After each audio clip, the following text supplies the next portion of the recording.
안녕하십니까. 저는 양천구 목동 센트럴 아이파크 위브에서 재개발을 전문으로 하는 20년 경력의 공인중개사 장정호입니다. 지금 이제 내년도 총선이 이제 다가오긴 다가오는 것 같습니다. 오늘 또 조간 신문을 보니까 뭐 김포, 구리, 하남, 광명 여당에서 서울 편입을 추진한다는데 먼저도 이제 그런 얘기가 나왔었죠. 뭐 김포하고 뭐 부천, 인천을 서울에 편입해야 된다. 뭐 그런 얘기까지 나왔었는데 아직 뭐 그렇게 시행되진 않았지만 그래도 선거철에 대한 어떤 그 이슈가는 될 것 같습니다.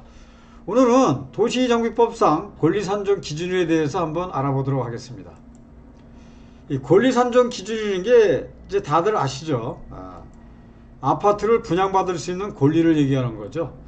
기준일을 정해놓고 이전에 신축이든 구축이든 이거를 매입하게 되면은 이거는 이제 분양권 입주권을 받을 수 있다는 얘기고요. 이후에 받은 것은 이제 현금 청산이 된다는 얘기죠. 그래서 이게 먼저 도시 및 주거환경정비법에서는 좀 그래도 좀 심플했었는데 그 후에 법이 많이 생기지 않았습니까? 뭐 2020년도 56 대책, 516 대책부터 시작해서 2021년도 또 24 대책, 또 신속통합기획, 뭐 소규모 재개발, 소규모 재건축 등 상당히 많은 그런 그 이 재개발 이 난립이 돼가지고 참 전문으로 했던 저도 또 이렇게 들여다보지 않으면 또 이게 실수할 그런 부분도 있습니다. 그래서 오늘은 저도 공부하는 입장에서 다시 한번 이걸 보도록 하겠습니다. 그래서 그 권리산정 기준이라는 게 그러니까 정비 사업을 통해서 분양받을 건축물이 다음 날 기준으로 이제 분양받을 권리를 산정한다 이렇게 되어 있습니다. 내용은 요거와 같습니다. 자, 다음 날에는 걸 어떤 걸 얘기하는 거예요? 자, 한 필지 토지가 여러 개의 필지로 분할되는 경우죠. 자, 무슨 얘기냐면은 여기 500평이 있습니다. 대지가. 도시정비법에서는 토지만 있을 때는 90제곱미터 이상만 되면은 입주권을 받을 수가 있습니다. 그러면 500제곱미터 같으면은 5개를 찍을 수가 있겠네요. 그죠? 5, 9, 45. 그러니까 뭐 100제곱미터씩 하더라도 5개는 충분히 찍을 수 있는 그런 되네요. 그러니까 이런 거를 이제 못하게 하겠다 이런 얘기죠. 그래서 권리산정 기준일 이전에 쪼개도 이건 쪼개야 된다.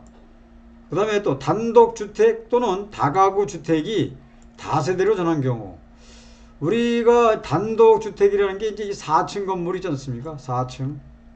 근데 이게 이 건설주택법상에서는 보면 이게 단독이지만 또 이게 세법으로 보면 또 다세대 주택으로 봅니다. 이게 세법상. 그래서 내가 이게 단독주택이라서 옥상에 물탱크실에 세대를 세입자 하나 놓고서 이걸 매매를 했을 때는 양도세 폭탄을 맞을 수도 있습니다. 그래서 이거를 층별로 1층 그 다음에 2층에다 사들이 놔주고 3층 사들이 놓고 4층에다 사들이 놓고 해서 쪼개기를 이것도 반대로 하겠다. 이건 이제 옛날 얘기죠. 근데 요새는 또 아예 그것도 많이 보편화되어 있는데 법으로 그렇게 되어 있습니다. 하나의 대지 범위 내에 속하는 동일인 소유의 토지와 주택 등을 건축물 토지와 건축물로 각각 분리해서 소유하는 경우라는 얘기죠. 전체가 하나였는데 이거를 이제 나눠서 A와 B로 분리해서 하겠다. 이것도 이제 이 권리산정 기준일 이전에 해야 된다. 이렇게 보시면 되겠네요. 그 다음에 나대지의 건축물을 새로 건축하거나 기존 건축물을 철거하고 다세대 주택, 그 밖에 공동건축을 거저요 토지 등의 수가 증가하는 경우. 이제 신축 쪼개기라고 보시면 되겠죠. 자, 여기가 이렇게 단독주택이 80평짜리가 하나 있는데 이거를 따지면 토지 등 소유자 1명이 이거를 갖다가 80평에다가 이거를 집어넣는다 그러면 밑에 주차장 뽑고 한다 하더라도 뭐 이거를 12세대로 더 나갈 수도 있고 또 원룸을 질 경우에는 또 뭐 20개 가까이 최대 18개까지 늘어날 수가 있지 않습니까? 그래서 이런 거를 이제 방지하겠다. 그 다음날 기준이다 이렇게 보면 되겠습니다. 자, 그래서 제가 오늘은 그 권리산정 기준일 및 우선 공급권 기준이라고 정해서 20년도에 세워졌던 그런 이 5, 6대책, 그 다음에 이제 5, 6대책 1차가 있고 2차가 있죠. 거기에 따라서 한번 사업 종류별 적용 일자를 한번 알아보도록 하겠습니다. 5, 6대책에 나온 게 공공재개발이죠. 이게 2019년도 12, 16 대책이 아주 그 극치에 달했었죠. 뭐 이렇게 매매를 해서 내가 그 집을 샀을 경우에는 그 1년 안에 그 집에다 전 세대가 전입신고를 해야 되고 거기서 살아야 이제 그게 기존권을 비과세 간다는 거고요. 근데 이걸 몰라서 근데 세입자가 있다 보면은 세입자 끝나는 날 재계약을 해주면 안 되고 본인이 입주를 해야 되는데 이거를 못해서 그 이 세금 폭탄을 맞은 분들이 있습니다. 근데 이제 여기에는 이제 이 공공 참여죠. 이거는 LH가 공공 이제 이 참여해서 도와주겠다. 그다음에 여기다 용적률이 주거 일종이라든가 이렇게 이제 사업성이 안 좋으니까 이제 LH가 들어온다 하는 거겠죠. 요거를 용적률 올려주고 올려준 용적률의 50%를 내주고 그 다음에 50% 임대를 가져가는 그런 이제 구조로 해서 처음에 호응이 컸었는데 나중에 까보니까 이거는 아니다라고 해서 지금 이렇게 제대로 진행되는 많지는 않습니다. 신월 7동 같은 경우는 신월 7동 2구역이 공공재개발에 해당합니다. 법은 도시및 주거환경정비법으로 가는 거고요.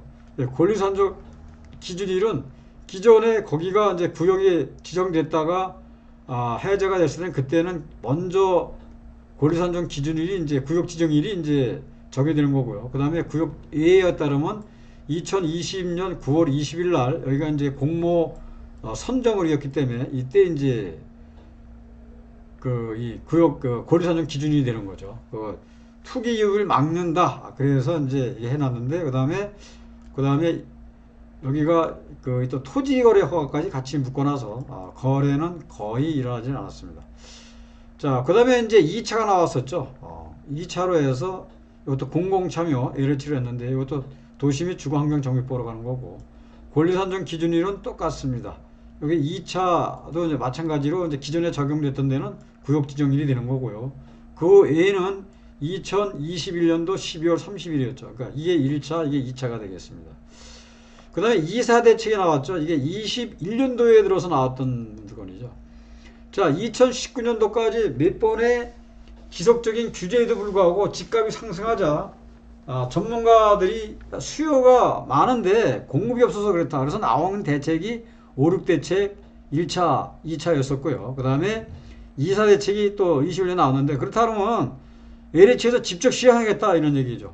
그래서 이거는 공공재개발이지만 곡곡 지원 방식이고 또 수용 방식으로 왔습니다. 그래서 우선 공급권 기준일, 그러니까 현물 보상 수용을 해가지고 거기다가 이제 이 입주권을 주겠다 이런 얘기인데 이게 이제 2사 대책 이후에 집을 사면은 현금 청산된다 그래가지고 반발이 굉장히 심했었죠. 이 당시 법도 없었습니다. 그러니까 그 국회에서 그렇다 그러면 2월 5일이 아니라 21년도 국회를 통과한 날, 상임을 통과한 날이 6월 29일입니다. 6월 29일을 이걸 해주겠다.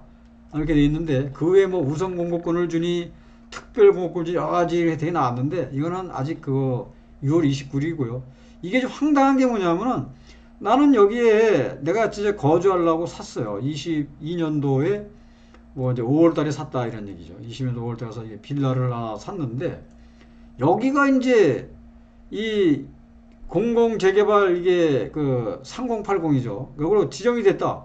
그럼 나는 현금 청산 받는 거예요, 이게. 왜냐면 21년도 6월 29일 날 이 권리산정 기준이니까. 그래서 이게 아직도 문제는 많다. 그래서 이 법은 지금 많이 되고 있지 않습니다만 그래도 우리가 21년도 6월 29일은 이 기억을 해야 되는 그런 법입니다. 그 다음에 이제 516 대책이죠. 1차 민간 재개발 재건축 이게 이제 신속통합계획입니다. 신속통합계획.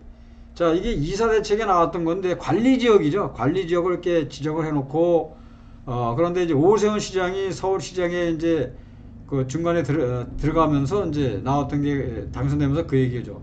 뭔가 좀 그래도 팩트를 좀 보여드리겠다 해서 만든 게 공공기획 그러면 이 공공재개발 뭐 공공재건축 이게 성공한 케이스가 아니지 않습니까? 그러니까 이거를 좀 뭔가 좀 이렇게 색다르게 하자 그래서 신속통합기획 우리가 신속하게 통합해서 빨리 이 사업을 끝내주겠다. 그래서 예로 쉽게 얘기해서 이 권리산정 구역 지정까지가 5년 걸리는 거를 한 3년을 단축해서 2년 만에 해주겠다라고 이제 했던 게 이게 신속통합인데 1차, 2차까지 해서 상당히 호응이 좋았습니다. 이거는 좋았는데 이 역시 토지거래 허가를 묶어 놓다 보니까 문제가 많다고 봐야 되죠. 그러니까 지금 여기가 그래서 1차가 이제 21년도 9월 23일 됐고요. 그 다음에 2차가 22년도 1월 18일인데 향후에는 이렇게 하다 보니까 자 여기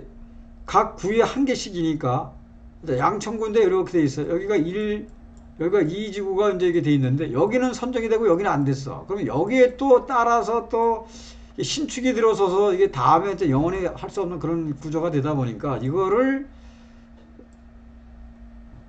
아예 지정을 안 하는 거죠. 그러니까 이제 그쪽에서 그 이 동의서를 받아서 구역을 선을 가가지고 들어와라. 그러면 그때 지정해 주겠다. 그게 이제 공공 및 민간제 이제 이 신통기획이라는 거죠. 이것도 도시정비보러 갑니다. 그래서 권리산정 기준일인데 이것도 이제 뭐 22년 1월 18일로 돼 있지만은 요거는 이제 그 당시에 20 향후 공모 접수일이 되겠죠. 그렇게 이제 된다고 보시면 되겠습니다. 자, 그래서 오늘 권리산정 기준에 대해서 한번 알아봤습니다. 도움이 되셨다면 좋아요와 구독을 부탁드리고 또 이 재개발 쪽에서 저는 이제 20년 경력의 이 경험을 갖고 있기 때문에 역세권 재개발이라든가 또 소액으로 또 들어갈 수 있는 여러 가지 여러 군데의 지역을 알고 있습니다. 저와 상담을 원하시면 2번으로 주시면 제가 성심껏 화답을 해 드리겠습니다. 시청해 주셔서 고맙습니다.